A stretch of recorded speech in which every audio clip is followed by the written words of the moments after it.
Star news తెలంగాణకి స్వాగతం. పోలీసులపై మాజీ మంత్రి కొప్పుల ఈశ్వర్ సంచలన వ్యాఖ్యలు. పోలీసులపై మాజీ మంత్రి కొప్పుల ఈశ్వర్ సంచలన వ్యాఖ్యలు చేశారు.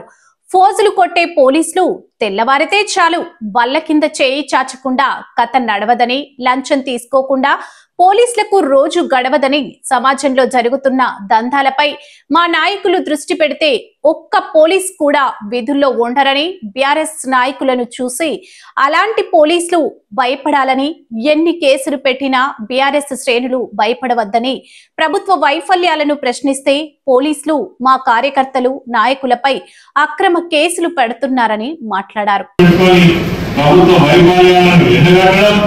మనం చేసినటువంటి గొప్ప భాగాన్ని కూడా చెప్పుకోవడం, గతంలో మన ప్రభుత్వంలో ఏ గ్రామానికి ఏం చేయగలిగాం, ఒక మండల పరిధిలో కూడా ఏం చేసినాం, ఎంత గొప్పగా పనిచేసినాం, అదేవిధంగా అభివృద్ధి కాదు ప్రజలతోటి ఏ రకంగా మనం మమేకమై పనిచేసినాం.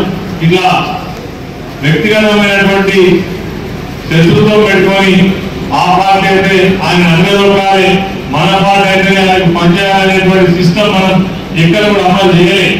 ఆపదున్నా, కష్టం ఉన్నా, అవసరం ఉన్నా ఆ పార్టీలో పనిచేసిన వాళ్ళు ఎవరైనా వచ్చి మనం మరి సహాయం అడిగితే కూడా మనం చేసినటువంటి పరిస్థితి ఉండే ఒక పారదర్శకమైనటువంటి పద్ధతులను మనం ఈ నియోజకవర్గంలో కావచ్చు, జిల్లాలో కావచ్చు పరిపాలన విధానాన్ని నడిపించడం.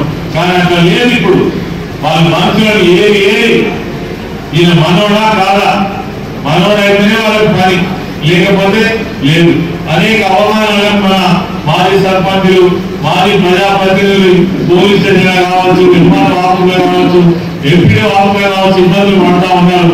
మరి ఇవన్నీ పోవాలంటే మనం ఐక్యతనే సాధించాలి. టీఆర్ఎస్ పార్టీ చాలా బలంగా ఉన్నది మండలంలో.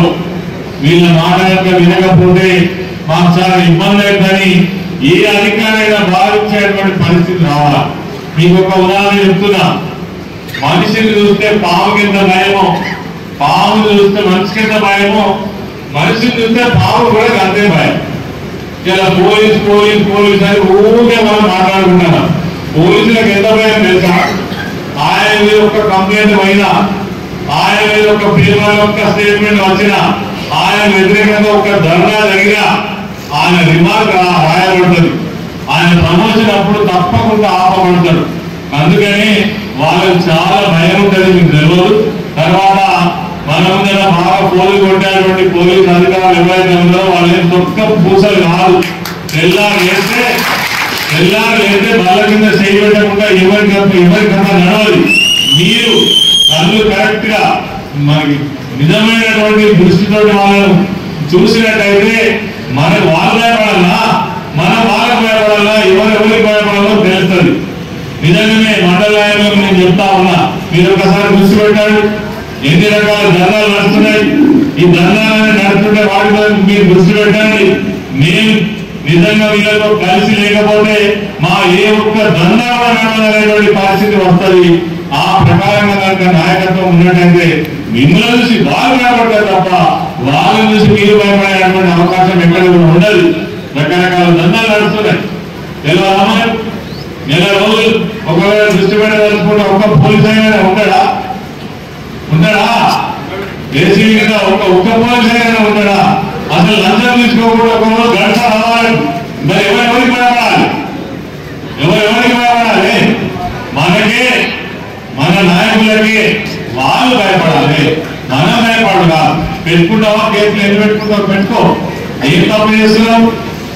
ప్రభుత్వం చేసేటువంటి తప్పులు ఎత్తి కూడా తప్పు కాదు. 4,000 బెనిఫిట్స్ ఇయ్యాలని చెప్పడం తప్ప, మహిళలకు 2,500 గుర్తిస్తాడు, ఇవ్వకపోతే ఇస్తలేదు అని అనడం తప్ప, ఇందిరమ్మ ఇళ్లలో ఒకటొక జరిగినాయని చెప్పడం తప్ప, ఇవి సోషల్ మీడియాలో పెడితే కేసులు పెడతామంటే పెట్టుకో. ఎన్ని కేసులు పెట్టుకుంటావు పెట్టుకో. ఈ కారణంతో నేను చెప్తున్నా, ఏ మండలంలో కావచ్చు, ఏ పోలీస్ స్టేషన్లో కావచ్చు, ఏ కార్యకర్తకి ఎప్పుడు ఏ అపరాధి అర్ధరాత్రి ఆపద వచ్చినా మొత్తం మండల నాయకత్వం అంతా కూడా పోలీస్ స్టేషన్ మీద దాంట్లో ఎటువంటి సమయం లేదు.